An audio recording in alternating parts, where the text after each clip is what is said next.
If you hate America so much and you don't like this country that gave you $1 billion, leave it or come deal with me. You go to China, go to these sweatshops that you employ all these laborers and use these women and pay them pennies on the dollar to make your millions. Fuck you, LeBron James. You're a coward. You're a spineless coward. And you're a bitch. You guys, pictures are on, right? You gotta get pictures of this great suit that Donald Trump gave to me. Admire greatness.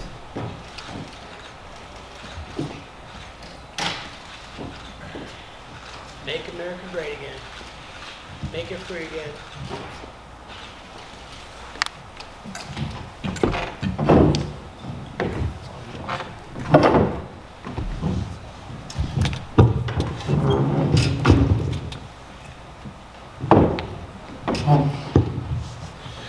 Well, Colby, welcome to Vegas. It's a title shot you've been waiting for a long time against Leon Edwards. How are you feeling this fight week and ahead of this fight? I feel amazing, man. It's great to be back on U.S. soil and get to defend my country and defend the honor of all our, citizens here in America. So, it feels great. It could have been in UK, but he said all-time fuck you to all the UK fans and said, no, I don't want to defend this title in the UK. I'd rather come to U.S. soil. So history repeats itself. It's just going to be another 1776, and that means British don't come to America. You come to America, you're going home empty-handed, Junior. I mean, the fact you said he didn't want to fight in the UK, do you feel like you're not only fighting for the US, but for the UK as well? You're UK fans? Yeah. I feel like I need to go defend this title in the UK because they get robbed of a pay-per-view main event title fight. So I feel bad for the fans of the UK. They deserve better than what Leon's done to them. But that's why they were all screaming for Colby when Leon was fighting over there. They didn't even care about him because he has no redeeming qualities. I mean, the guy's a complete joke. He's low IQ. I'd love for the media to go ask him, like, what is his level of education? Did he even get through grade school? I haven't asked him that yet. Skill set wise, when you look at your skills against his, do you believe this is the traditional grappler versus striker matchup, or do you think you can match up with him on the feet as well? No, I can beat him everywhere for sure. I love that everybody says that this is a striker versus grappler match. You can watch all the tape you watched on me, but I'm not the same fighter I was last time I stepped in the octagon. So Saturday night, you're going to see a completely different version of myself, and I'm going to outclass Leon. I'm going to bring out the dog in me. I'm going to bring out the quitter in Leon. You've been, through no fault of your own, kept out of the cage, right? They've been trying to match you up with some guys. That hasn't happened, and I know that's frustrated you. Should you win the title this weekend, do you plan on being a fighting champion, an active champion? Yeah, I plan on being everything Leon isn't, and I'm going to be someone that's a champion for the fans, that respects the fans, that make this sport go round. So, he doesn't care about the fans. He doesn't care about this company. I care about this company. This company changed my life. I love the UFC. God bless Ari. God bless Dana White, Hunter Campbell. Those guys have completely made a broke blue-collar kid from Oregon, a multi-million-dollar freaking figure. So, I'm so thankful for this company. I want to be an active champion. Leon, he's turned down so many fights people don't even talk about. I'm the one that had to save the day and be the apex predator and beat Woodley because he turned down when he had the sniffles. He had the sniffles and he turned down Woodley. And then he had a title fight with Usman in Abu Dhabi. He said, no, the sniffles again. Oh, no, I want a title fight. I want a title fight. They offered him a title fight. Oh, not that title fight. So what does that guy deserve now? He doesn't want to fight. He just wants to sit on that placeholder belt that he has right now. So it's okay. That's why Daddy Covington's here to save the day for the UFC and all the fans out there. Weighing in his backup is Bilal Muhammad. That would seem to suggest the UFC want him to be the number one contender. Is that someone you're interested in fighting? No, who wants to fight a racist? I mean, could you imagine if I said someone earned something off the color of their skin? That's absolutely despicable. It's disgusting. That guy hasn't deserved anything. I mean, it's not my fault that he's not a star. You have to make yourself a star. I'm the one that went out there and did the things that needed to be done to become a superstar like I have. What has he done? He hasn't done anything. He's out there race baiting, saying, oh, he only earned this because the color of his skin is white privilege. Are you fucking kidding me? Dude, he's not getting no title shot. There will be no title shot for him. Last one from me. I don't know if I've heard as much anticipation for a press conference as I have this week. You've got names like Ian Gary, Paddy Pimblett, and Tony Ferguson up there. Are you going to have lines for all of them, or are you just going to sit there and let them come to you? I'm chaos. I'm unpredictable. No one knows what I'm going to do next, but I can tell you one thing, that you play with the bull, you're going to get the horns. Colby, you've obviously fought some pretty high-level former champions like Tyrant, Kamaru, RDA, Robbie Lawler. So I'm curious, where does Leon rank compared to all these former champions that you faced? He's at the bottom of the end of where the guys that I've fought. I've fought in first bout Hall of Famers, and this guy's had a pretty easy path. You know, everybody likes to talk about my path to get here. Let's talk about his path. Who'd he beat? RDA a couple years after I washed him up. Who'd he beat? 40-year-old Cerrone, 40-year-old Nate Diaz, Ricky Waters. Where does his impressive resume come from? Where's his young contenders on his resume? He doesn't have it. It never happened. So, you know, he's nothing impressive. Saturday night, I'm going to expose him for what he is, and that's nothing more than a coward and a low IQ idiot. So if he wasn't the champion right now, would a fight with Leon even interest you at this point? Like if they offered you like a #1 contender fight against Leon? You know, the fights that offer me is the biggest and best fights the UFC come. This is a publicly traded multi-billion-dollar company. Could you imagine if I just fought some prelim fighter? We'd be defrauding investors. The UFC would get sued. I love this company. This company changed my life. I want to do good and the best business for this company, and this is a business. It's about making money. So, you know, I want to do whatever the direction the UFC wants to go. I want the biggest and best fights. That's who I want. So if he's at the top of the totem pole at that time, then sure, yeah, I'd love to do it. You know, I've wanted to fight him for years, but here we are, undisputed, baby. And Colby Chaos Covington, there's nothing more that Colby Chaos Covington wants than to be undisputed champion. And that's exactly what Colby Chaos Covington is going to do on Saturday night. And he's been pretty vocal saying that he doesn't see you fighting guys like Shafkat or Bilal's or any of these young guys coming up. And I've also seen interviews where you say you would want to be an active champion if you win the belt. So I'm curious, if you do win the belt, what would you want your title reign to look like? Would you just keep fighting these #1 contenders, or would you look for these big super fights in other divisions? Of course, you know, I'm in my prime physically and mentally. You know, now I'm in a place where I've never been before, you know, and I feel really secure in myself. I feel like I've really well-rounded out my skills, you know, in this time off and gotten better. You know, why these guys are turning me down, there's a reason I'm in this position, because, you know, I say yes, yes, yes to every single fight. I've never said no. There's no other guy in the history of the sport that said more yeses to a fight than Colby Chaos Covington. So, you know, Colby's a yes man. He loves his company. He'll say yes to any fight. I just want to make the biggest and best fights for the fans and for the company, and that's exactly what I'll do when I'm champion. Leon also said that when we asked him, the UFC probably wants you to win this fight. So I'm curious, do you feel that way, that the UFC wants you as champion? You know, the UFC doesn't really have favorites. They don't care who the champions are going to be. They put the two best guys that are deserving of the shots, and they let them fight it out for us. So that's what's going to happen on Saturday night. Leon can keep making these excuses, keep saying this stupid stuff that no one believes. I mean, Saturday night it will determine who's the best fighter in the world, and there's no one more deserving of this title than me. Well, last one for me. There are rumors that maybe Donald Trump might put the belt around you if you do win. Is there any truth to that? There is truth to that. Donald Trump will be in attendance Saturday night, and he's going to wrap that belt around me. I love Dana White, but I just asked Dana if, you know, he could let Donald put it around me. So, you know, it's going to be a spectacle. It doesn't matter who they put in there Saturday night. They could put the Hulk in there Saturday night. No one's beating me in front of Donald Trump. We're going to make America great again. We're going to make the UFC welterweight division great again, because Leon's made an absolute joke of it. Colby, to your right over here. For so long, really the only thing between you and the title was Kamaru, and since you guys parted, he's been on a skid. He's lost 3 in a row. Just kind of curious what you make of that, and do you feel like if you go out there, you win on Saturday, there's still maybe some unfinished business that he'll come back down to 170 and you guys will fight again? You know, when I fought Usman, he was in his absolute prime, #1 pound for pound. So you guys want to talk about my resume and who I fought the #1 pound for pound fighter multiple times. And in my opinion, I beat him. I beat him 7 out of 10 rounds. You go back to my fight in Madison Square Garden, go rewatch that fight. Every single fan in that arena told me, hey, you won rounds 3, 4, and 5. It was clear as day. He won 1 round, the second round. The first round was a toss-up. So I do feel like I beat him, you know, in that fight, and I feel like I'm a better fighter than him. So, you know, I would love to see that trilogy. That's another fight that plays out. So all these other contenders can wait, because that's bigger business, you know, that me and Usman have to settle. It's unfinished business. Thanks. Hey, Colby. With you not willing to give Bilal a title shot, there is some welterweights on the card with you. Would you give a title shot to the winner of Shotcott versus Wonder Boy, maybe Ian Gary? Any of those guys interest you? Who said I'm not willing? I'm willing to do whatever the UFC wants to do, and I don't make the calls around here. Last time I checked, Leon tried to call the shots and say, oh, Colby's not fighting for the title. No chance. No way Colby's fighting for the title. Where are we here today? We found out who called the shots.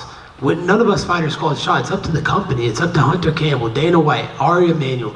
These are the guys that call the shots. So whatever they decide is the biggest and best business for this multi-billion-dollar publicly traded company, then that's what we'll do next. Was there a reason why Dana did not let you walk out with Trump this Saturday? Yeah, there was a reason. He called me about that, and I asked Donald Trump if he could walk me out. I saw him at Mar-a-Lago before I left, and I got this suit signed by him, and he said he would walk me out. And then we called the UFC and Dana, and he said logistically, Colby, it would just be too tough. He has almost 100 Secret Service that come with them, and it would be too much mayhem to get you to the cage and get him there at the same time. So unfortunately, Donald Trump won't be able to walk out with me, but he'll be cage side, and I'll give him a hug before I enter that octagon, and I'll see him cage side, and he'll be putting that belt around my waist Saturday night. Speaking of Kamaru Usman, what do you think of his fight against Hamzat Chimaev? I thought he beat him. I thought he beat Cumshot. He was striking him. I thought he dropped him. Cumshot was scared to strike with him. He didn't even hit him once. Look at the significant strikes that were landed. So, if that was a 5-round fight, Usman would have destroyed him. He would have finished him in those championship rounds. So, I thought he looked good. He took it on 4 or 5 days notice, at 185. So, up a weight class. He never fought in that weight class. So, I thought he beat him. And I think a lot of the fans thought that as well. And finally for me, a little earlier this week, you called Sean Strickland an excuse of a human being. What's up with that? Dude, can you not all relate? I mean, the guy said that women only belong in the kitchen. If you told that to my friend Candace Owens, she would literally run circles around him and make him look like the amateur jabroni that he is. I mean, the guy's the easiest fight in the division. I mean, there's a reason that he ran away from my division, because he couldn't cut it. So, I'm just speaking facts and what everybody believes and thinks as well. Colby, down here to your left. You said that Leon is a quitter. Is that just the summation that you made from what you saw in his fight with Kamaru Usman, or was that something that you saw in him beforehand? Yeah, it was the first fight with Usman where I saw that he has that quitter in him. So, I'm going to bring him to that dark place, and, I'm going to bring out the dog in me and the quitter in him. So, I know he has a deep down side. Even in the second fight, he had it too, and his coach had to wake him up. Leon, oh, come on, you're quitting. Don't give up. So, he's a mumbling idiot. And Saturday night, I'm going to bring that quitter back out of him. And obviously, this is your third opportunity of getting the undisputed title. Would it be a lot sweeter for you getting it this time around than the first time, considering you've picked yourself up the metaphorical canvas twice to do it? Absolutely, it's the same path and journey that Donald Trump's had to go on. We've been cheated out of, titles, out of, his presidency, out of my last undisputed title in Madison Square Garden. But there's one thing about me and Donald Trump, and that's when we face adversity, we can be delayed, but we will not be denied. And final one for me, if there's one thing that impresses you about Leon, what is it?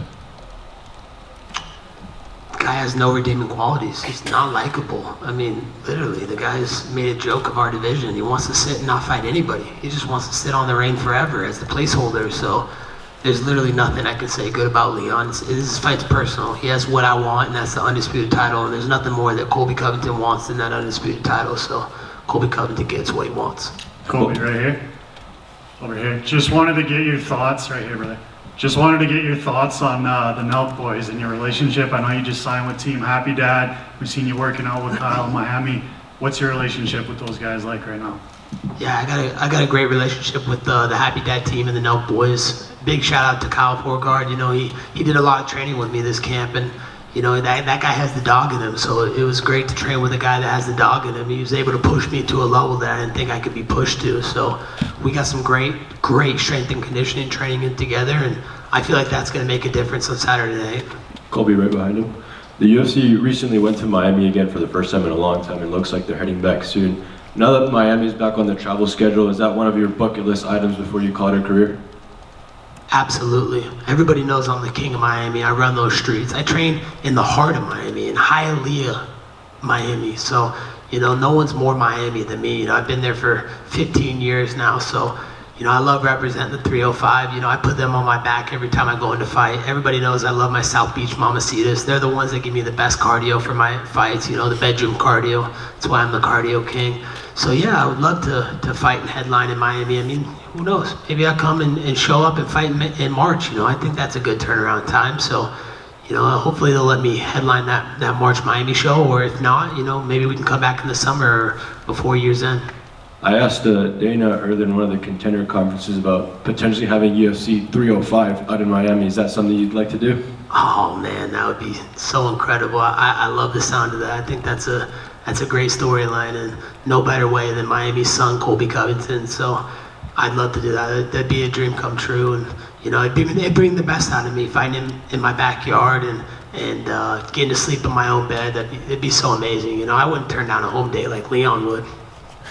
And last one for me, obviously, you and Kamaru Usman have had one of the most historic and heated rivalries in the UFC, but he's showing you a lot of respect going into this fight week. I mean, what do you make of all that respect he's been giving you? Yeah, it was definitely surprising. It caught me off guard. I really don't know what to make of it. I haven't really processed it fully, but I can tell you one thing is that he spent 10 rounds in that octagon with me, and he knows what I'm capable of. He knows the dog that's inside of me. So, he's only speaking truth and facts, and shout out to Marty. Thank you. Colby, hey, I'm here. Shavkat Rakhmonov said that he will bring the belt to Kazakhstan next year. Will you be ready to face him if you become a new champion? Whoever the UFC deems necessary, that's who I want to fight. If it's Shit Rat, if it's Islam, if it's fucking Sean Strickland. The one thing's for sure, I'm going to make welterweight division great again. I'm here to stay, and if these guys want to fight me, they're going to have to come to my division. So, like I said before, it's a publicly traded company, multi-billion-dollar company. I love this company so much, changed my life. So I want to do the biggest and best business for the country. So whatever Hunter, Dana, and Ari decide, I'm up for it, dude. I never said no to a fight. I've said yes to every single fight in my career. Never pulled out of one fight either. Will you be ready to fight more often if you become a champion? Of course, I wanted to be more often and more active. This is because other people have been turning down fights. Khamzat Chimaev ran away from me. He was scared of my shadow, so of course he had to go up to an easy weight division. Everybody knows 170 is the premier division. It's the toughest division in the UFC. So this is what most people on this earth walk around at, about 170 pounds. So, of course, Khamzat was scared to fight, and then there were some other people that were scared to fight. And, now we're here. All I can do is fight who they put in front of me. I can't go out there and fight some prelim guy because then they defraud the investors and they're going to get sued. So, anytime, anywhere, anyone. That's Colby Chaos Covington's moniker. Right here, Colby. Leon said ahead of this fight that he just doesn't want to fight you or wait, he wants to retire you. What's your response to that? Wow, it's the first time he opened his mouth this whole time. He was scared to fight me. He got forced to fight me, so he didn't want to fight me. He knows deep down inside what's going to happen on Saturday night and what Colby's coming after him. So what I have to say to that is he's definitely not going to retire me. I just signed a new contract with the UFC. I'm going to be a lifetime fighter, and I'm not going anywhere anytime soon. I'm physically and mentally in my prime, and the best is yet to come from Colby Chaos Covington. You said you want to make the welterweight division great again. Is there any thoughts about going up and making the middleweight division great once again? How can I make, I could probably make them both great at the same time, but, my focus is on welterweight. I want to make this division great again. I want to solidify myself as an all-time great and the greatest welterweight of all time, so I have a lot of work to do in welterweight, and luckily I'm young and 35 years young and in my prime and mentally and physically, so, I got a lot of work to do, and I want to clear out this division first before I go up to middleweight. So anybody that wants to fight, super fight or not, you're going to have to come to welterweight. Last one from me. You paraded the suit that you're wearing there before you came on with us. What's the backstory to it? Yeah, so the backstory is, It's a Make America Great Again suit. I got Donald Trump to sign it, so this suit is worth a pretty penny now. And then I got Trump's mugshot. His unlawful, indictment. What a joke, I can't believe they're using the justice system against us. Do you guys realize how corrupt this system is right now? Like they're weaponizing the judicial system, the DOJ. It's political persecution. They're scared of him. They know he's the greatest threat to the democracy. He's the greatest threat to the swamp. And he stands for democracy, and they don't like that. There's a bunch of communist people running this country right now, and we need to get them out. Our borders are wide open. Inflation is higher than it's ever been. Our streets are burning, and we're sending money to Ukraine for what? What about America? What happened to America first? That's what Donald Trump stands for, is America first. So right now it's America last. We need to make America great again. 2024 is our last stand. If Donald Trump doesn't get back in office, this country is done. Gabe, last question. Colby over here. Colby, I am curious, what did Donald Trump say when he saw his mugshot on your jacket? He loved it. He was like, man, that's creative. I love it. That's amazing. Then he gave me some advice on the fight, and then he just said, hey man, you know, I'm going to be in the arena Saturday night. Don't feel the pressure. Right? You know, when I come, you know, it creates a lot of pressure. He's the most famous person on planet Earth. There's no one more famous than Donald Trump. So he just said to just relax, be calm, and do what I do best: win championships, fight, and have fun. And you know, we'll hang out and enjoy Mar-a-Lago afterwards. Going back to one of the previous questions, being a double champion is one of those things that seems to be very popular these days. Can I ask, like, what is it about welterweight? Do you just feel you perform best there? Because I'd imagine you go on a long win streak, that temptation has to be big. Yeah, it's always, you know, big to try and make more history. I've created some of the best and most iconic moments in the history of the sport. First fighter to ever go to the White House, first fighter to hang out with a sitting president, first fighter to get a first family to a fight, you know, strikes records, all these records, champion after champion beaten, first ballot Hall of Famer after first ballot Hall of Famer. But you know, I want to keep doing things that people haven't done before. So, you know, I want to go for that triple championship. And you know, I think I could do it. You know, I think I can make 55, and I think I can go up to 85, and that's the easiest fight if Sean Strickland's still there. So I may look to go, you know, beat Sean first and then go down to 55 and beat that Mongoloid. But, you know, I have unfinished business at 170, and the only way to make this division great again is to be active and to clear out the division first. So until I do that, I'm not going to entertain anybody else. Thank you.